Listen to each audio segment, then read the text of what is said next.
Okay, I'm going to get us started. So good morning, everybody. Thanks so much for taking time out of your day to join us for the application information session for the San Francisco Nonprofit Sustainability Initiative. My name is Sarah Schwid, and I'm a training and real estate associate at Community Vision. I'll just be doing a brief introduction and supporting the webinar behind the scenes. And to introduce today's presenters, we have Camila Andrea Mena, who's the Grants Program Associate at Community Vision, and Risa Bloom-Linekeeper, who's the Managing Consultant for Grant Making and Financial Management, and they help manage this grant program. We're also happy to be joined by Lex Leifheitz, who's the Senior Business Development Manager from the San Francisco Office of Economic and Workforce Development. And she's going to give also a brief introduction on the NSI program, and then we will have Risa and Camila go into a little bit more detail on that. So as we begin our presentation, I'd like to start by acknowledging the original stewards of the land that we live and work on. I'm broadcasting from Uchin, which is the traditional, ancestral, occupied, and unceded territory of the Lishan Ohlone people. We recognize that as we work towards racial and economic justice, we simultaneously benefit from the use and occupation of their land. We also recognize the work that Indigenous communities are doing today to reclaim, rematriate, and preserve their land and culture. So just a few housekeeping items. We are recording this session and we will send it out after the presentation. We'll also include the PowerPoint presentation, which will have a lot of links on it that you'll be able to click. It'll be in a PDF format. So you'll see a lot of links on here. And so don't worry, you'll be able to click on them later. We have a Q&A box and a chat box. And so you can use either one to ask questions. For the chat box, I just ask that you make sure you select everyone in the drop-down menu. It's a mistake I make all the time to send to just hosts and panelists. And so just make sure you go ahead and look at the drop-down and select everyone so that everybody can see your question. And then feel free to ask questions as they occur to you, although we will also have time at the end of the presentation for questions. And then throughout it, we'll do our best to answer them as we move along. And with that, I'm going to give a little window into what we're going to be covering today. So we're first going to do a broader overview of the NSI program. Then we'll talk about the details around the different components of the program, which are the acquisition grants, lease stabilization grants, and technical assistance. And then, like I said, at the end, we'll have time for questions. And so for folks who aren't yet familiar with Community Vision, we're an over 30-year-old community development financial institution, or CDFI, and we serve an area that spans nearly the northern 2/3 of California, which is from Bakersfield to the Oregon border. As a locally invested collaborative partner in social justice and financial equity, we provide nonprofits, small businesses, and social enterprises with flexible financial products through our lending department and guidance and technical assistance through our consulting department. And we also create opportunities to make socially responsible investments. And then I'm just going to end by talking a little bit about our consulting department more specifically. Enabling the preservation of valued community space is central to our work. And so through financial management and real estate guidance, we successfully mitigate displacement, provide stability to those strengthening and enhancing resources offered to communities on the margins of opportunity. And so on this slide, you'll see more specifically some of the offerings that we have. And then also, if you're interested in learning more about us, I'm going to put our website in the chat right now, and you can feel free to check out everything that we have going on. So I'm going to pass the mic over to Lex to give an overview of the NSI program, and then she'll pass it over to Risa. Thank you so much, everybody.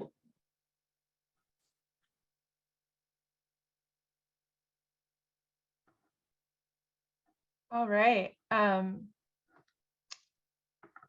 Thank you Sarah, and good morning, everyone. Thank you all, especially for those who are joining late. Thank you for making the time to be here today. It's really good to see some familiar names. I see Adrian Hogg, see Joe Landini, and Haley Neeson, Lex Sloan.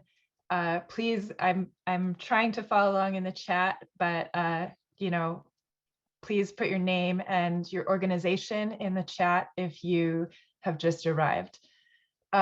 So the main reason we're here today is to, I hope that you can understand the goals of this funding opportunity, possibly strengthen your proposal in a time where the demand for resources is really high, and also hopefully walk away with a few additional resources.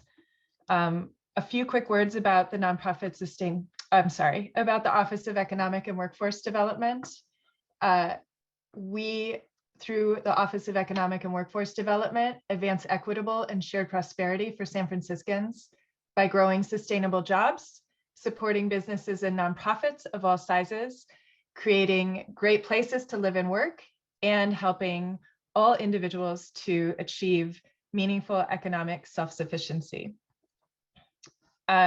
On this slide, you can see the Nonprofit Sustainability Initiative planted seeds in 2015 using the advocacy of human services and arts organizations who at that time, couldn't even get a lease. It wasn't even a matter of cost. They were being priced out in the neighborhoods where they had been providing essential services to low-income residents for, in many cases, decades. And, since those seeds were planted, the Nonprofit Sustainability Initiative has created permanent spaces, including resource hubs like the Mission Resource Hub or Compass Family Services, where people can get more than one of the services they need to solve challenges they're facing under one roof. We've supported the acquisition of 178,000 square feet of permanent nonprofit-owned space. Mayor Breed has referred to that as, laying roots. She said, laying roots so that low-income residents can really know where to access resources in their community, and that trust is there, and that it's predictable and reliable where they can get services and refer others to getting services. I think I'll stop there and introduce Community Vision, who's really doing this work of real estate assistance, but I'll add my contact information in the chat because on top of real estate assistance, the Nonprofit Sustainability Initiative through OEWD offers a lot of direct assistance to groups who are looking to start, stay, and grow, knowing that that includes, other challenges and other resource needs. So I hope you'll reach out, and I look forward to hearing from many of you and to seeing the applications. Thank you. Risa is the managing consultant at Community Vision and is a steward with her team of the financial and technical assistance for real estate development through the Nonprofit Sustainability Initiative. Passing the baton to you, Risa. Thank you, Lex. Baton received. I'm so great to have you joining us here today, and welcome to everyone in attendance. Thank you for taking valuable time out of your day, especially as we approach the holidays. I know everyone's scrambling to get last minute things in. This program's applications are due in late January, so you have some time to, attend today, think about everything we've shared, continue to follow up and ask questions and get more information over the holiday season. So this is just a quick overview of what we'll be talking about in more detail in this presentation. So we are in this RFP release, we're offering lease stabilization grants. We have up to $500,000 to support lease stabilization costs. And these are for organizations that have a lease of 3 years or longer. So with leases of 3 or 4 years, you're eligible for up to $50,000 in grants. And with a 5 or more year lease, up to $75,000. We also have a pool of acquisition funds up to $2 million to support nonprofits purchasing new nonprofit-owned space in San Francisco. And the way we typically size those grants is up to $1 million, looking at 25% of the purchase price as a cap. So here's a little bit of a snapshot of the timeline. For acquisition grants only, the consultation calls will happen in January. These are required. You can schedule them now. Scheduling is open, and they will begin January 5th and go through the 14th. And the deadline to schedule is Wednesday, January 12th. And these are 30-minute calls where I'll talk with you a little bit more about your project, ask a few follow-up questions. We'll review the eligibility guidelines for the program, and we'll just talk through the details just to ensure that the project that you're thinking about submitting an application for is project ready, meets the program guidelines, and will be a strong candidate during the selection process. The deadline for applications is Friday, January 21st at 12 p.m. We'll talk more about that throughout this presentation. We're aiming to announce awards towards the end of March, and the grant disbursement deadline will be February 28th of 2023. And I am going to try to answer questions as they come up. And if you can be so kind as to post your questions in the Q&A, that will help us also track the questions, because sometimes they get lost in the chat. So if you've posted a question in the chat and we're not responding, it might be because we lost track of it. So I see a question here. If you've already received funding for an ongoing capital project, is your organization ineligible? So that would depend on the program you've received funding under. If you've received an NSI grant in the past, you would be eligible if you're applying for a new project at a different site and your previous grant has been fully dispersed. Then I see something in the chat, and that's just a comment from Sarah. Thank you, Sarah. Okay, let's go on to the next slide.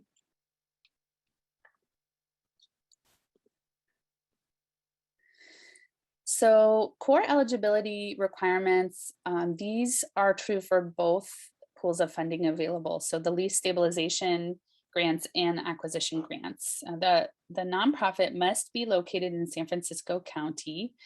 The organization must be incorporated or have a fiscal sponsor that's incorporated as a tax-exempt 501c3 nonprofit organization and be in good standing. The organization must have a 2-year track record of serving low-income communities through direct or indirect services. And that's typically spoken to in the application through the provision of 2 years of financial statements, although we ask for 3, as well as some narrative questions around your programming. And then the fourth eligibility requirement is that your organization not be in default on any grants or loans from participating or partnering organizations or agencies that are listed here. And again, this is all information that's on our website, in the program guidelines, in the FAQs, and on the applications. I'm seeing some more questions in the Q&A, so let me take a pause. What does stabilization mean? Thank you, Johnny. That's such a good question. So we in nonprofit real estate, we think of stabilization as having a long-term lease. And a long-term lease can be interpreted in many ways. For this program, we're looking at leases of 3 years or longer. And maybe that means you have additional options to extend. So maybe a 3-year lease with a 3-year option. But we have also seen leases go up to 99 years and even past that. So we're really wanting nonprofits to get as long of leases as they possibly can to remain stabilized, real estate stabilized in their locations, and hopefully for affordable below market rents. So Johnny, when we talk about stabilization, we're really talking about real estate and physical stabilization in the nonprofit space, hopefully near and central to the beneficiaries who are being served. And then I see another question about the acquisition grant. Is the location of the acquisition required? Yes, it is. So you will need to have evidence of site control, which among other things will include a property address by January 21st of 2022. Sandra, hi Sandra, nice to see you. Does the grant include new housing development? No, this is a commercial only property or a commercial only program. And then Janice, hi Janice. The application form seems to be Google. So the application itself is actually in form assembly. So there's a box on the upper right-hand corner that you can click that will allow you to save your progress and resume later. The program materials and documents are Google documents. So the program guidelines, the frequently asked questions, etc. And I think either Camila or Sarah, if you wouldn't mind posting a link to the form assembly application in the chat, that might help clarify that for Janice and anyone else who's wondering. Okay, let's move on to the next slide. So I'm going to talk a little bit about the program priorities for the Nonprofit Sustainability Initiative. These are the 5 core program priority areas that we look at and that the selection committees evaluate when assessing your application. And these all speak to goals of the program. So is your organization deeply rooted in low-income communities, communities of color, and historically underserved communities in San Francisco? This is a critical element of the NSI program, whose intention is really to stabilize services for low-income residents in the city. Is your organization facing significant financial constraints within the nonprofit sector? We want to be able to support hard to set aside funding that's required for organizations to stabilize themselves through real estate and space. So we know that many organizations have business models that make it hard to set aside funding to transact in real estate. And so we really want to support those who are most constrained from setting aside reserves to do this type of work on their own. Can you demonstrate support for your efforts, your programs for multiple sectors? We'll talk a little bit more about how we define cross-sector support in just a few slides. We want to know about your beneficiaries. How will you continue to serve the existing beneficiaries and attract new beneficiaries through your proposed project? And then we want to see that your organization is taking steps to plan, identify and mitigate financial risk. And we'll give a couple of examples in this presentation about how we typically look at that. And I see a couple more questions. Thank you all, you're keeping me on my toes. So let's see, is it accurate that if an organization has received an NSI grant, that they'd only be eligible for funding if they were acquiring a new site? No, you don't need to acquire a new site, but we wouldn't be able to make a lease stabilization grant to an organization for the same site that they had previously received a stabilization grant for in the past. But it doesn't need to be an acquisition project. Hi, Zara, nice to see you. I see that you're asking about an organization submitting 2 proposals for distinct projects in one round. We would only be able to review 1 project from 1 organization per round. And then Johnny, I see your question about the lease. So does the lease need to be signed by the application date? Yes, whatever document you are submitting that will be your evidence of site control, whether it be an LOI, a letter of intent for leasing, or a letter of intent for purchase, or the actual lease itself, or the purchase and sale agreement, Any of those would be considered evidence of site control. They all need to be fully executed, which means 2 signatures from the organization, which would either be the buyer or the renter, and then the landlord or the seller. So they do need to be fully executed with 2 signatures.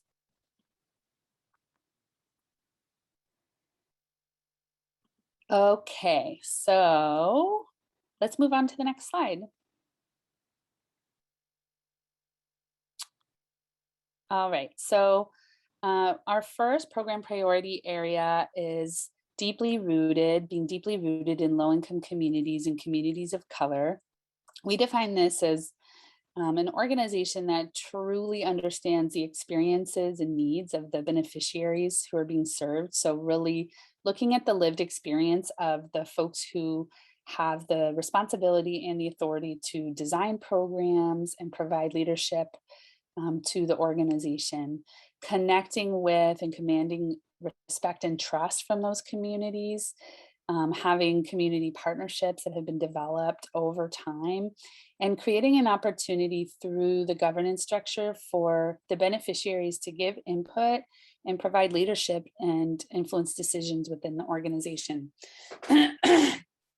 So some examples of ways that you could demonstrate this and things that we might be looking for in your or that we would be looking for in your application would be, how do you solicit beneficiary input on an annual basis for program design? Do you have surveys? Do you have working groups? Do you have community advisory committees? What other strategies do you use to engage your beneficiaries to ensure that the programs are responsive to their needs in their own lived experience? And then within your leadership, how are you recruiting from your beneficiary community and bringing people on to your staff and board who really reflect the communities that you're serving and who know what their experiences are like and can help better guide the organization? So let's go on to the next slide.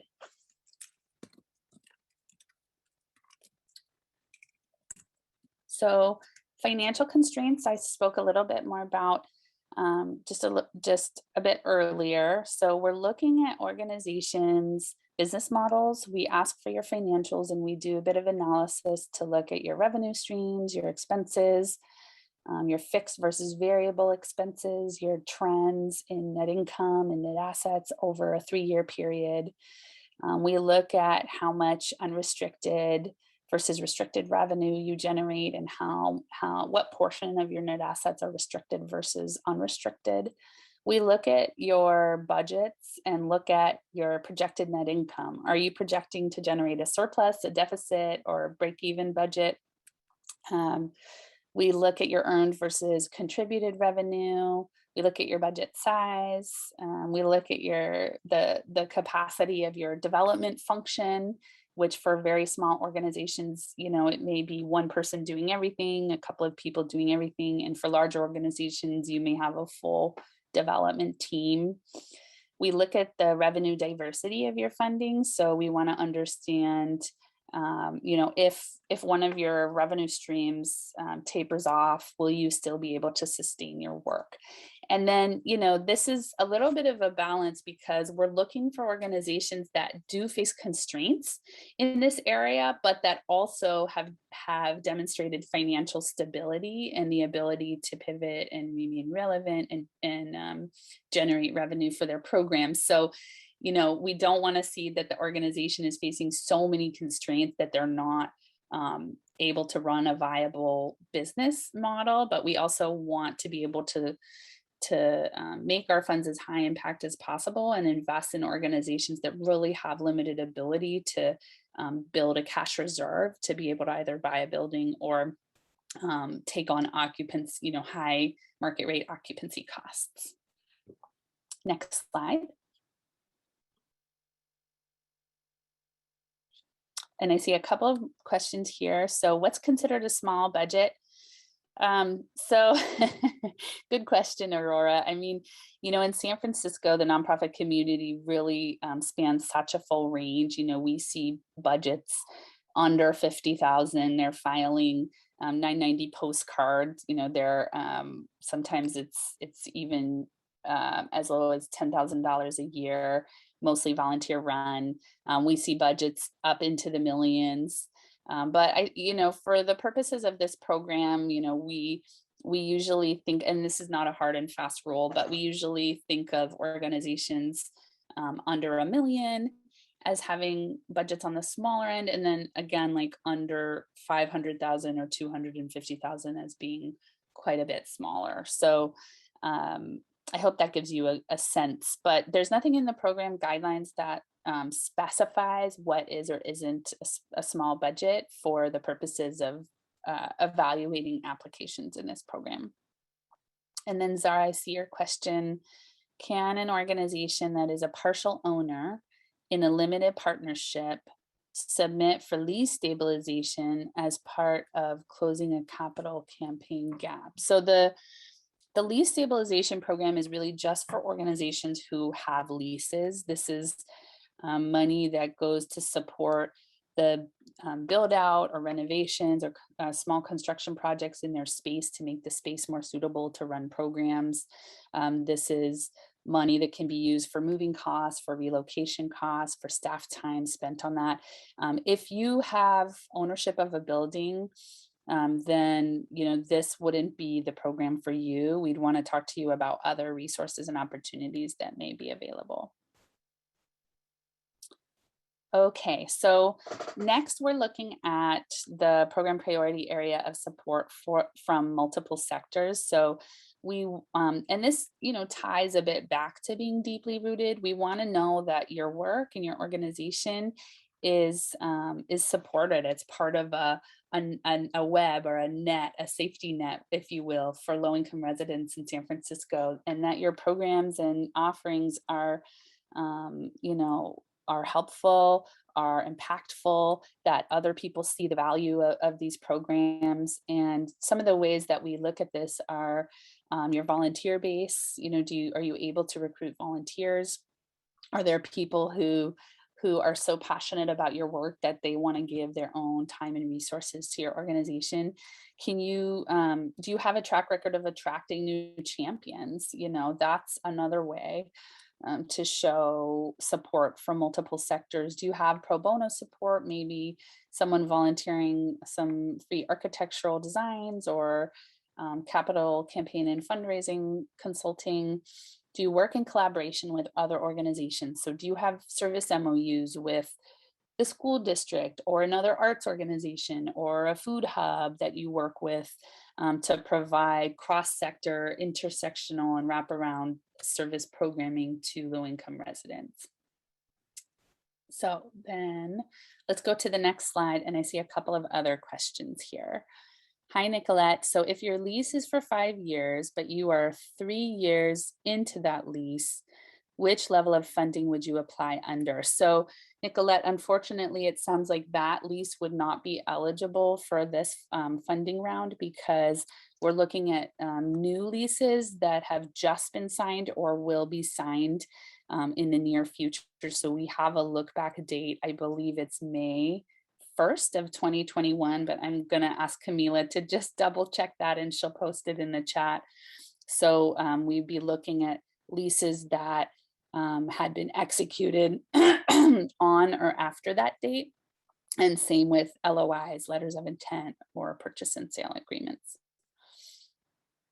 And then Esther, I see your question. Can funds from the lease stabilization grant pay for past lease due to COVID? So like deferred rent, for example. So no, unfortunately, Esther, that would not be an eligible cost. But if you do want to reach out to us offline, we can talk through some other opportunities and resources that you may be able to tap into. And then Zara, I see your question. The space that you're working on will be commercial and programming, not housing, but sited within PSH. So Zara, maybe you want to reach out to us and we can kind of talk through some more details about your project offline. We'd be happy to schedule a call anytime. If you are working on an acquisition project, you can schedule a consultation call with me. anytime between January 5th and January 14th. If you're not working on an acquisition project, but you still have a question, feel free to schedule an RRTA call, which stands for Rapid Response Technical Assistance. We have open office hours with all of our real estate consultants, 45-minute calls available every day of the week.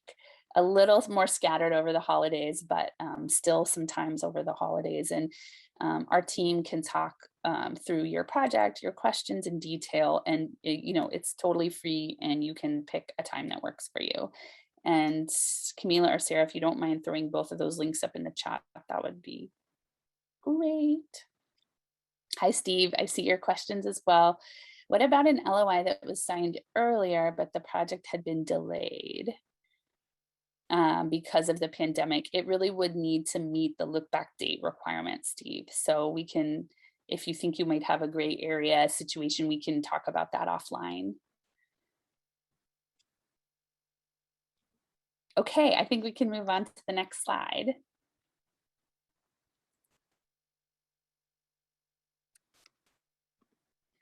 So financial risk mitigation is another priority area that we assess applicants on. So we want to know that your organization is planning for financial risk and taking the necessary steps to reduce or prevent it as much as possible. So ways to demonstrate risk mitigation might be showing us your multi-year budget.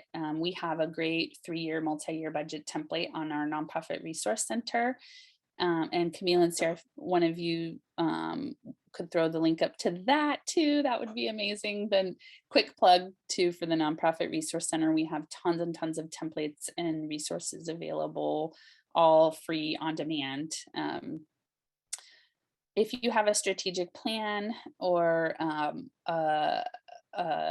policies and procedures document or accounting manual, operations manual, those are all ways that some organizations, go into planning to prevent and mitigate future risk. I recognize strategic planning can be costly, so it's not a requirement, but even if you have a short strategic plan or even a visioning and projecting document, that you could share, that would be helpful. Board governance policies, your bylaws, any succession plans that you may have, business certificates. And then we like to see if you do receive city funding in your monitor, you probably are, we like to see a track record of your monitoring reports. And thank you, Lex. Lex is throwing up some really amazing links and helpful resources in the chat. She just put up a rent relief program notice, as well as more about commercial eviction from OEWD. So thank you so much, Lex.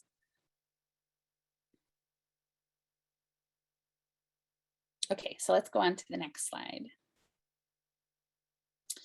So in addition to the 5 key priority criteria, the selection committee also reviews these 3 additional criteria. We call them the review criteria, and they are scored. So that includes urgency, project readiness, and co-location. So we look at urgency and we look at how catalytic this funding will be to the project. Is the project happening way in the future?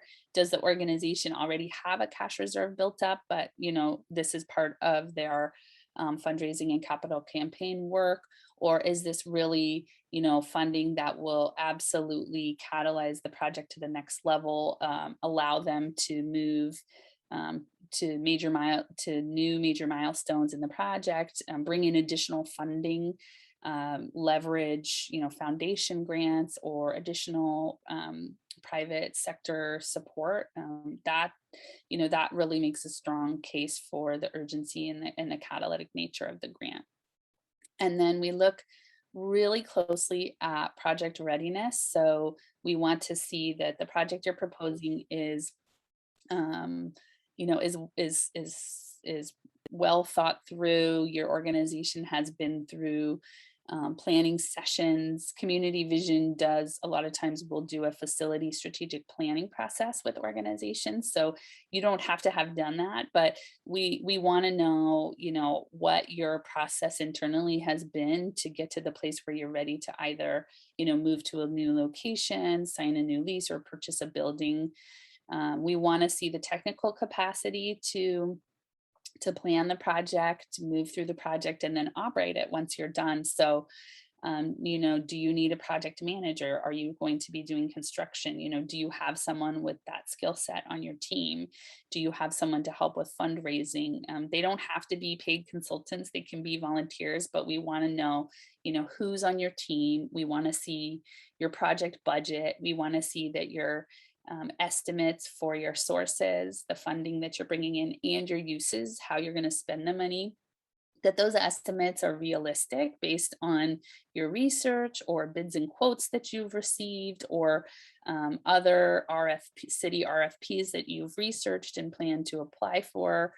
And then we want to know more about your timeline. So are you taking into account any planning approvals that may need to happen? Are you taking into account the permitting process, procurement? You know, if you're doing construction, are you taking into account the time it's going to take to meet the procurement guidelines? So all of those things, you know, speak to project readiness. And then of course your funding or financing, you know, do you have capital sources that are either identified or pending or committed? You know, how far along are you in the fundraising?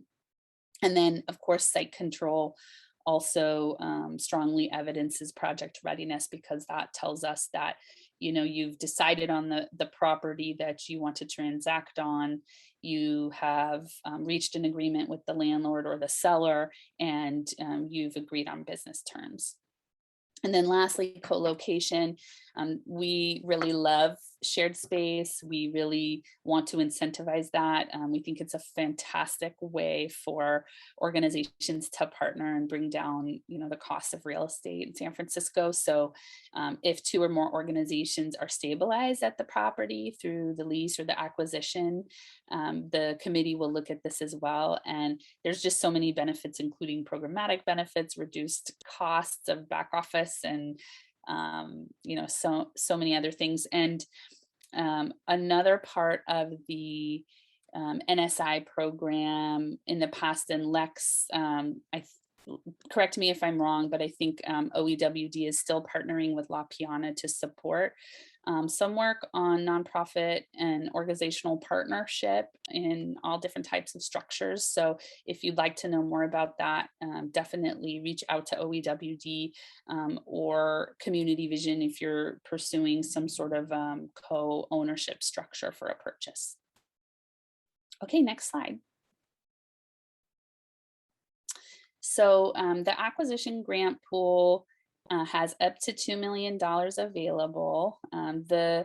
The spaces need to be newly nonprofit owned space. So if you're purchasing it from a current owner who's a nonprofit, you will not be eligible for this funding source. And that's a critical point that we want to make sure you take home with you today. If you're buying from a church, if you're buying from another nonprofit, chances are you will not be eligible for this program. We want to expand the square footage of nonprofit owned space in San Francisco. And to do that, we want to transition more properties into the hands of nonprofit owners. The grants are sized to be the lesser of $1 million or 25% of the purchase price. So if your property is 4 million or higher, then you would be eligible for up to $1 million grant.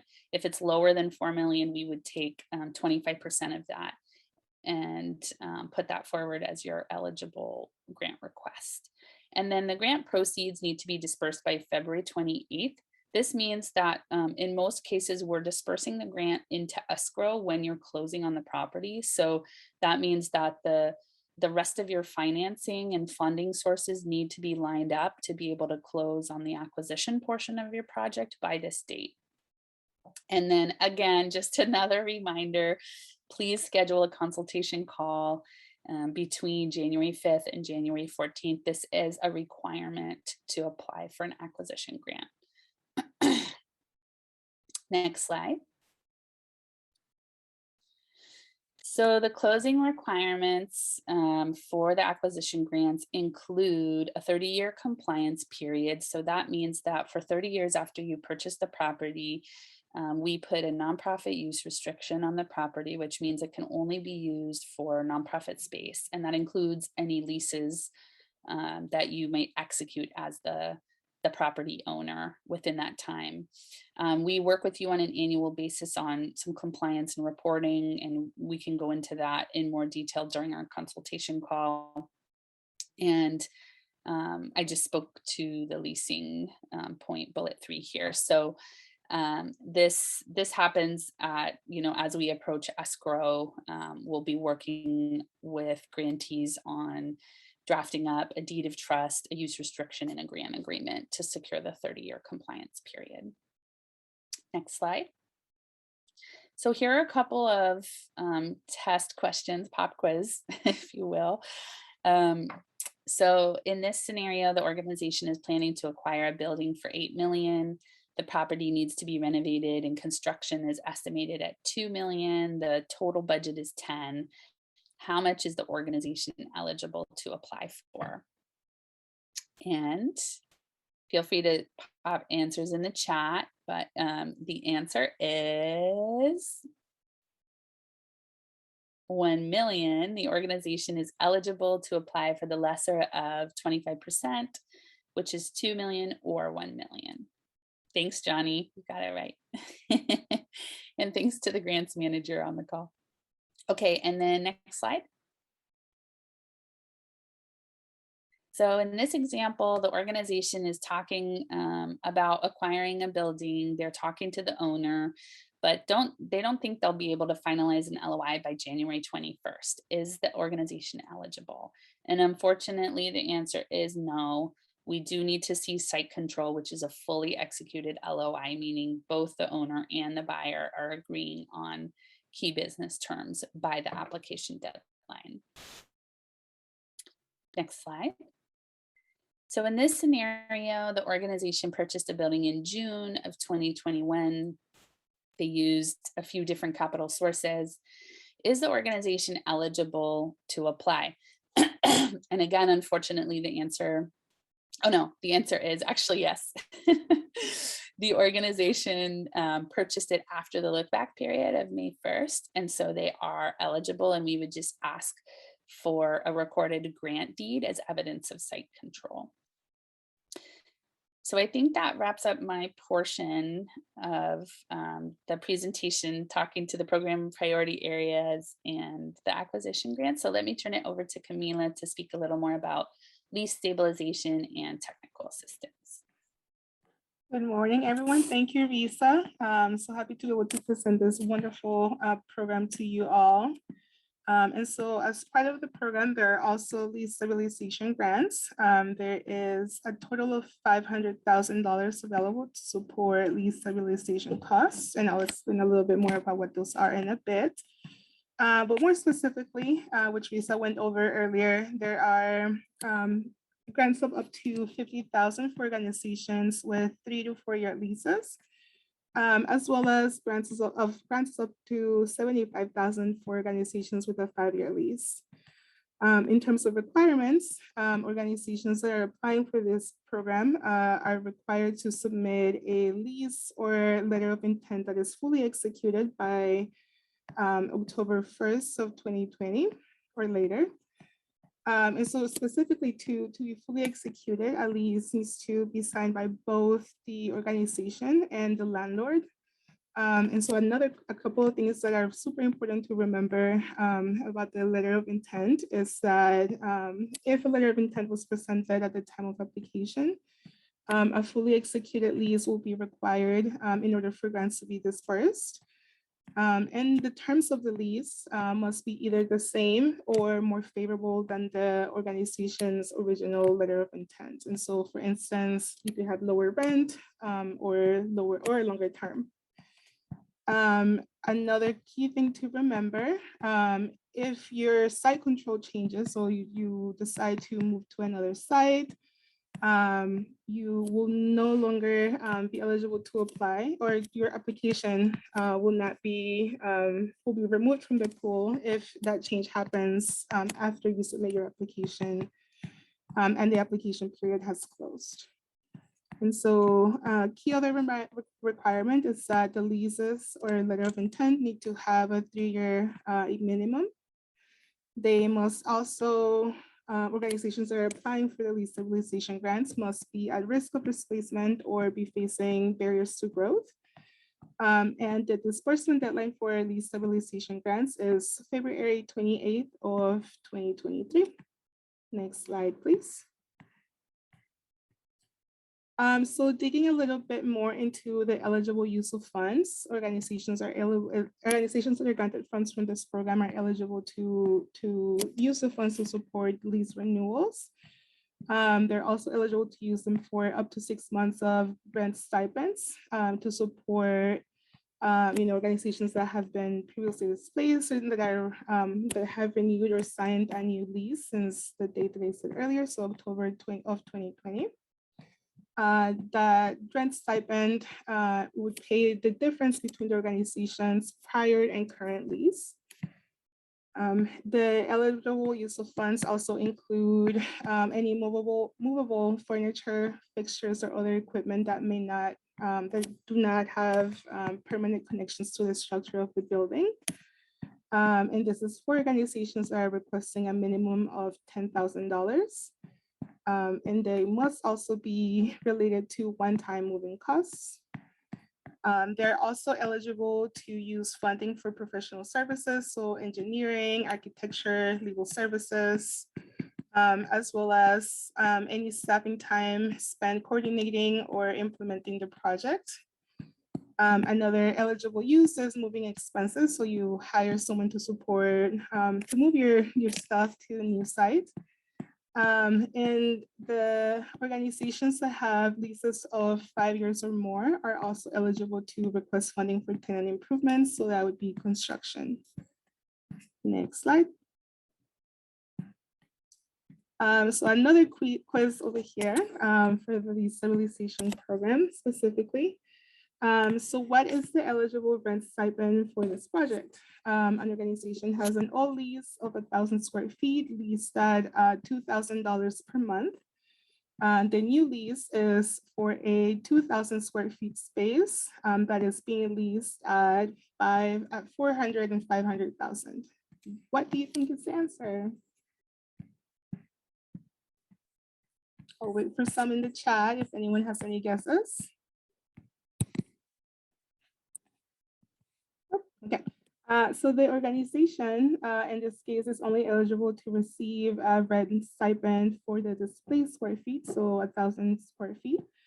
And that square feet, the rent stipend would be calculated by taking the difference in the monthly rent and multiplying it by the displaced square feet. So the difference in monthly rent per square foot was 25 cents.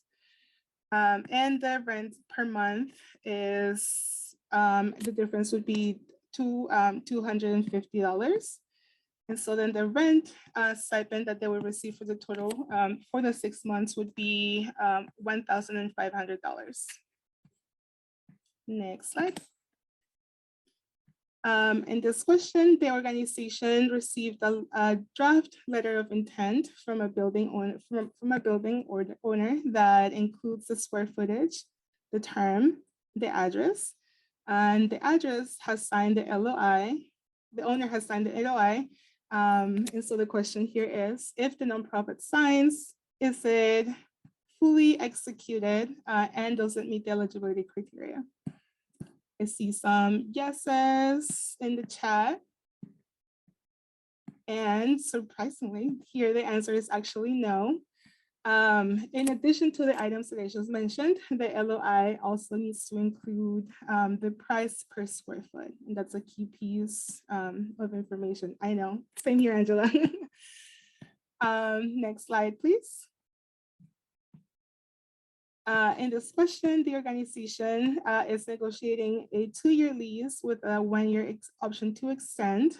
Would that organization be eligible to receive a grant from the Lease Stabilization grants program? Any guesses? I see a yes, I see a no. And the answer in this case is no. And that is because the minimum base term for the program is 3 years. And so in this case, the organization would not be eligible because it only has a 2-year lease with the option to extend that is not counted as part of the base terms. Next slide. And so now I'll just go really quickly into the application process. I see that we have about 8 minutes left, so I want to make sure that we use that time efficiently. The applications must be submitted through the form assembly application portal. The links that I shared earlier, but they're also available on the website. And it must be sent by January 21st of 2022 by 12 p.m. And so it's really important to note here that the application portal does close at 12 p.m. on the dot. And so we really recommend that you start your application early and submit it before the deadline because we cannot accept late applications. And that also helps us help you in case any technical difficulties arise.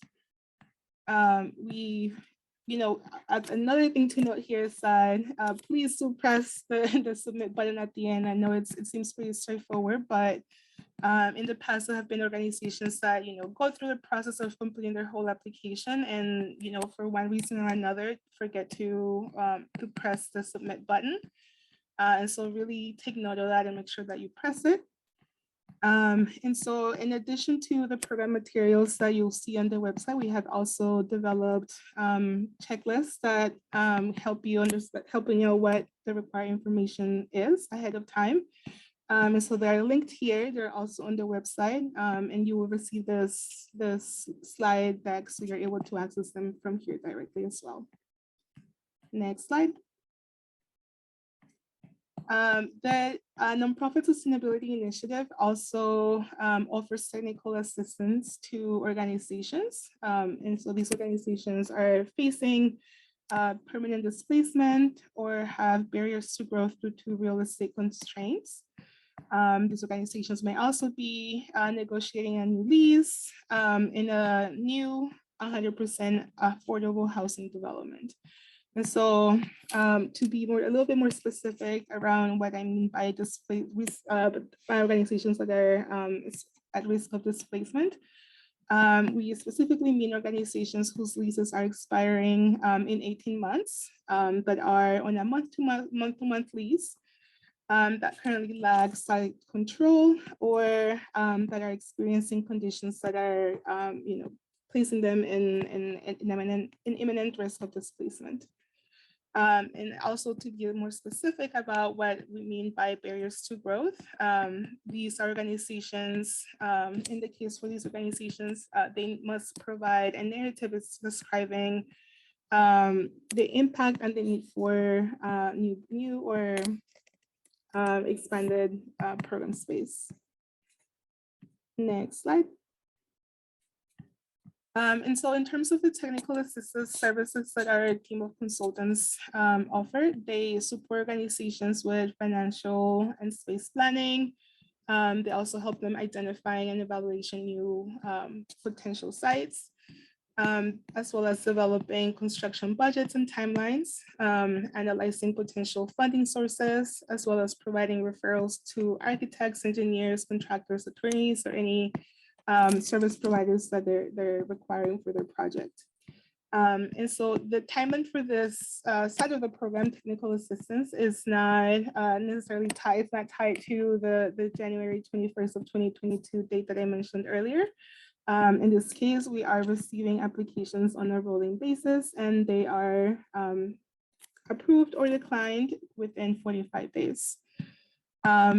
We would really encourage organizations to schedule a free 45-minute rapid response call or consult inquiry with one of our consultants before submitting a technical assistance application, so we're able to assess how we can help you. And the links to this are also available on our website and on the actual application before you submit a TA application. Next slide. And so now that we have 4 minutes, I'll go over the application timeline really briefly. So the application period opened in December 1st, Wednesday of 2022. The application webinar, the first one is the one that we're in right now. So this will be available online to folks that were not able to make it. And we will also hold a second webinar on Tuesday, January 11th of 2022 at 6 p.m. Like I mentioned earlier, the application deadline is Friday, January 21st of 2022 at 12 p.m. on the dot. And again, application portal will be closing at that time. So I encourage you all to start your application early and submit it before the deadline. Like Lisa mentioned earlier, the acquisition grants program does require folks that are interested in submitting an application to sign up for a consultation call. And so those will be taking place between Wednesday, January 5th and Friday, January 14th. And the deadline to actually register or schedule a call, I should say specifically, is Wednesday, January 12th of 2022. Again, these links are all accessible to you on the website and here. So please make sure to schedule your call ahead of time so that we're able to support you. But in the case that you cannot find a time that fits your schedule, just send us an email and we'll work with you to find a time that works. Grants awards will be announced the week of March 21st of 2022, and grants must be dispersed by Tuesday, February 28th of 2023. And so, like I mentioned earlier, organizations will need to have met any pre-disbursement requirements before we're able to disperse them. Next slide. And so here, really briefly, we have all the links that you have access to in connection to the program. You have the landing website, a frequently asked questions site where we keep up to date. So the questions that you asked today that are not already there will be included for folks to access so that everyone has the same access to information. There's also the link to the next webinar and more specifically links to each of the programs where you're able to see the checklist of required information, the actual application portal for acquisition where you can schedule a consultation call, as well as the program guidelines. And in terms of the TA program, the links will be the actual TA application and also the site where you're able to schedule a mini consult or rapid response call with our team before sending your TA application. And that is all on my end. Next slide. Thank you so much for joining us. It's 12 o'clock on the dot. If there are any remaining questions, please do send them in the chat. We're going to be here for a few more minutes to be able to answer those. But I will also actually type our grant making email in the chat if you would like to reach out to us directly to schedule a call or just to ask the question. We're available to support you in any way that we can. Camila, I see one quick question that you might be able to answer about form assembly. Has the form assembly been set up to send out a confirmation email after submission? Yes, so as soon as you submit your application, you will receive a confirmation email. You will also see that it will send you over to a page that thanks you for submitting your application. So as soon as you send it, you'll get that and you will receive an email to the email that you listed within the application.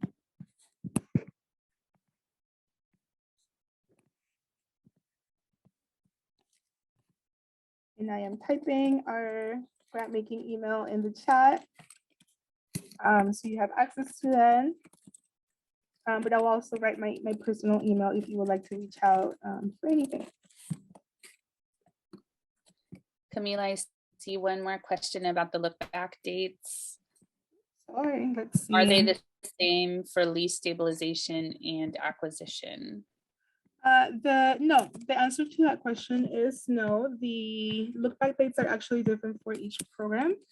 So for the lease stabilization program, the look back date is October 1st of 2020.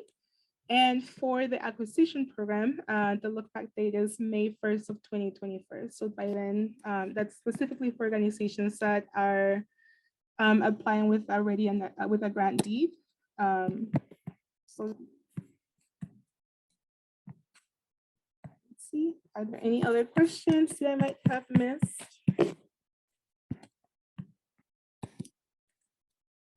I see no more open questions, but again, do feel free to reach out via email.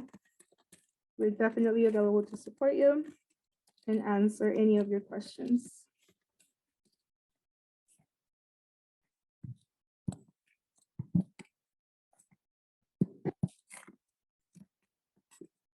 And here is my email in the chat. And I will type Lisa's as well. Thank you all for joining us. I see folks are hopping off. But we're still going to be here for a bit longer. So if any more questions come up, please do send them in the Q&A box or in the chat and we'll take care of them.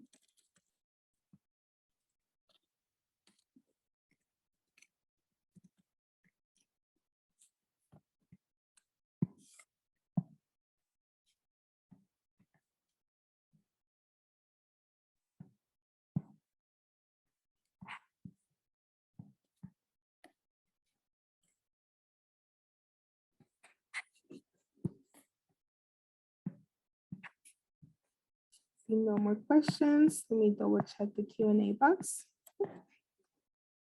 Yes, totally follow up. We will answer as soon as possible.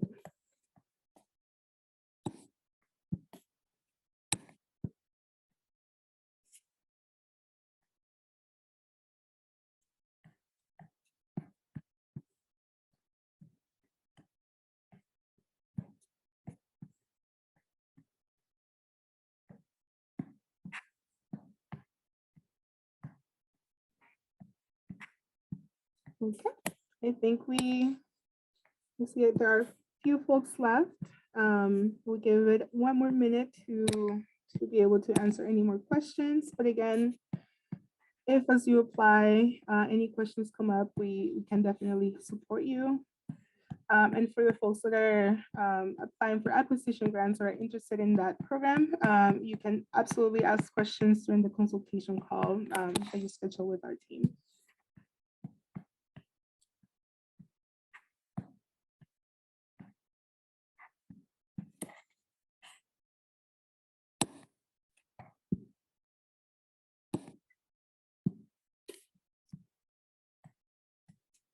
Okay, I think we are good here. Thank you all so much for joining us.